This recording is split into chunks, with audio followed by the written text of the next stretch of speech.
Hey fellow babies, welcome to this week's edition of Pach-Attack. Okay, we have a question from Twitter from @RyKnight36, or is it RI-Knight? Which do you think? Ryknight, I'm thinking.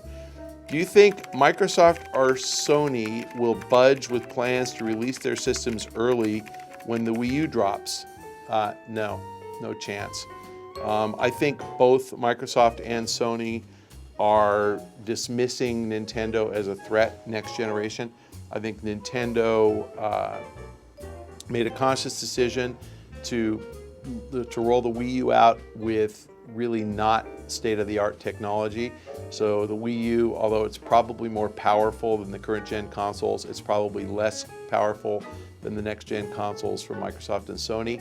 And I think that Microsoft and Sony just aren't concerned about Nintendo at all. I think that they're going to trudge along. I think that they consider this a two-horse race. They both have largely abandoned the casual gamer, and I think the casual gamer is migrating to free-to-play social or mobile games. And I think that Nintendo is going to be slugging it out for the hardcore. And there are hardcore fans of each of the three consoles.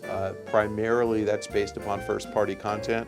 Nintendo has the best first-party content, so Nintendo's going to do really well with its core base, but I think that attracting third-party content is really the differentiator, and I think that Nintendo's going to struggle if Microsoft and Sony continue to do what they've done in this past cycle. The Wii didn't get that much third-party content, and I'm not sure that the Wii U will continue to get it unless it's a phenomenal success. So, nope, I don't think anybody budges. I think you see a PS4 in the fall of 2013 and an Xbox 720 sometime between October 1st, 2013 and March 31st, 2014, but both of them a year after or more when the Wii U launches. All right, this next question comes from Jerry316. Mr. Pachter, what is your view of OnLive filing for bankruptcy? It looked like a great working project. What is going on behind the scenes, in your opinion, please? You know, I think that OnLive was built to be an enterprise software solution, so a cloud solution for more than just games. I think that the founder, Steve Perlman, wanted to prove out how fast the response time was of his cloud solution, and he wanted to do so in a way that showed off probably the most graphically intense and data intense type of activity. So he came up with games as proof of concept, and it worked. It worked really, really well.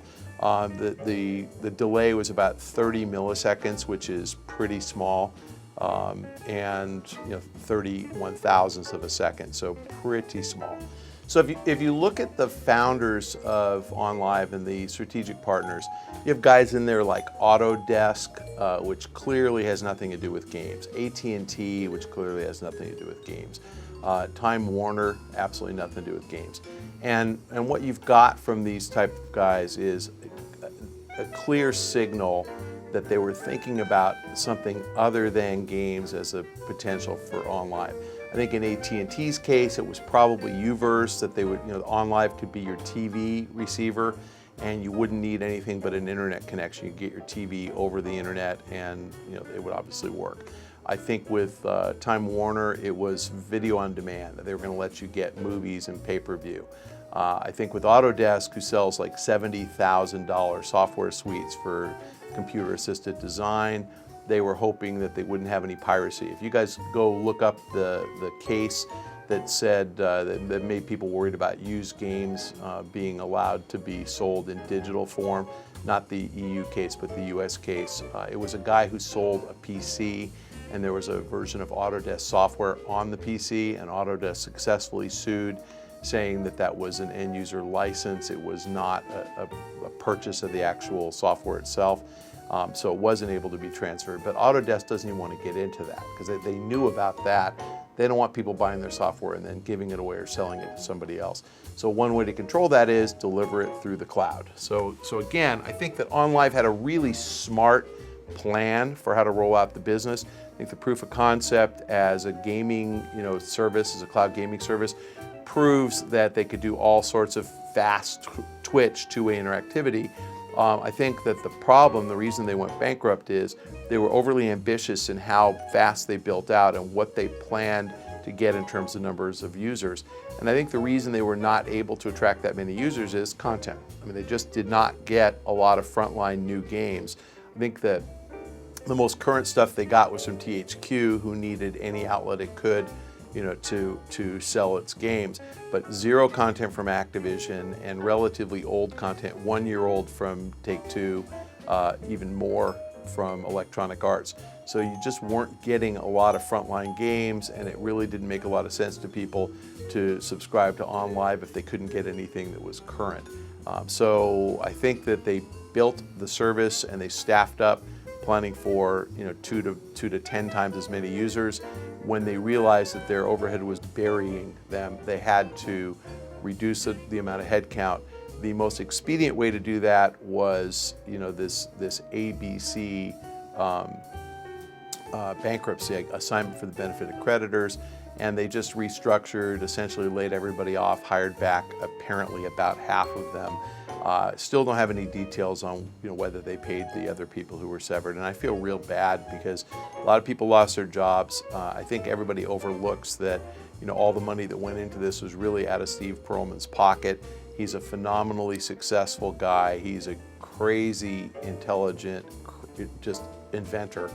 The guy invented QuickTime for Apple. He went on and invented Web TV and sold it to Microsoft. He's come up with some kind of facial recognition technology. He's got a patent on a new cellular technology. He invented this OnLive cloud service. I mean, the guy is really something. He poured his heart and soul into it, and maybe he didn't make the best management decisions, but I feel bad for him. He's now not involved in the business. I think he continues to own the rights to the technology, and I think you're going to see cloud delivery of things like secure banking and things like that, where you won't hear about a laptop that's left in a Starbucks with 3 million credit card numbers on it because nobody will have access to the numbers. They'll only be able to access the service through the cloud. Everything will be secure on a server, and servers don't get left in Starbucks. So I think ultimately that's where we're headed with all application software, but we're just not there yet. All right, fellow babies, that's it for this week's edition of Pach-Attack. If you have questions, please direct them to the link below. And if you'd like to ask me a question on Twitter, please send them to @MichaelPachter on Twitter and copy @RohanLikesPants, because Rohan likes pants. All right. Coffee break. Another question from Twitter from @Nords. What is a day of work in the life of M. Pachter like? Well, gosh, today's going to be a pretty good day. I actually slept in today. I set the alarm for 3:50 because I was in Reno over the weekend. Not a place I recommend you go on vacation, but anyway, we were there. Some Harley convention, 70,000 bikes. It was actually pretty cool. I got up at 3:50, slept in, listened to our 4:40 a.m. morning call. That's when all the research analysts like me, there's 20 of us here, talk to the sales force, and I decided to do it from the car because I didn't have anything to say today. Normally I'm here. So I rolled into the office about 5, right about when the call ended. Shooting the Pach-Attack, it's about 7:35. That's why it's so dim outside. I've already done a CNBC interview. I got up this morning, and aside from just playing games, as Rohan always busts me when I come in here, I had to go read a bunch of stuff. I had about 600 emails to get through, and I cleared out my email yesterday at 4 p.m., so that's how many I get overnight. I'm going to talk to clients all day today. I'll probably do 20 calls today. I've got to travel later in the week, so I've got to start getting ready for that. So I'll probably get out of here at about 5 or 6. I will get home an hour later, so I'll get home at 6 or 7. Dinner with the family.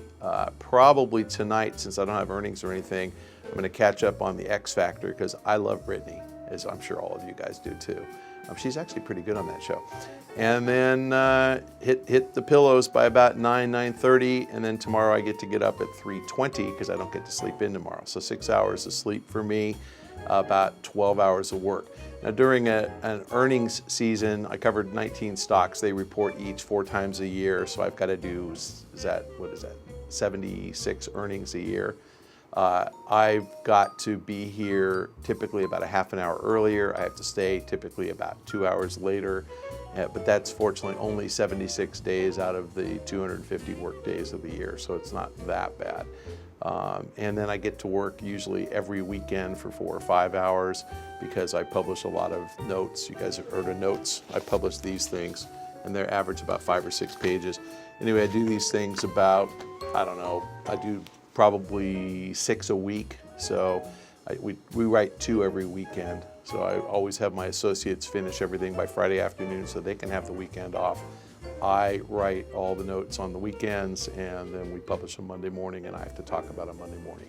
That's my typical work day. I travel 60 nights a year on business, so I have lots of miles, and I've got lots of hotel frequent stay benefits, and I know my way through an airport. That's my job. Thanks for asking.